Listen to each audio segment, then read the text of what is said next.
bu si njëkk nga ne waa 2S ñoo la yónni benn bi maa ngi dégg si sa présentation nga ne la bégayeuse maanaam ñoom ñoo la jox micro foofu noonu nga fay wuyoo nuñ lay wooyee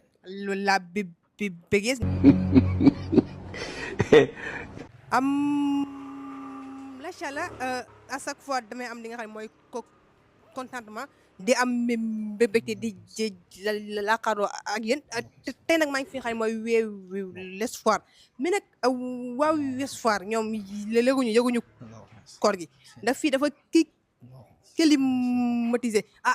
waaw dooma li baal dooma baal rek wala man waaw maa ngi koy tub de am solo dafa mel ni si jàkka ji nga jóge de waaw maa ngi woon si tafsir bi macha allah yow sa habillement sa comportement da koy lane wane lii macha allah loolu tawfeex la ak sant yàlla la waaye tamit di méttinu carrément gis solinu nit ki rek di ko jugé si yenn des fois mun nga juum te loolu tubaab am na lum si wax waaw waaw maanaam mooy l'habit ne fait pas le moine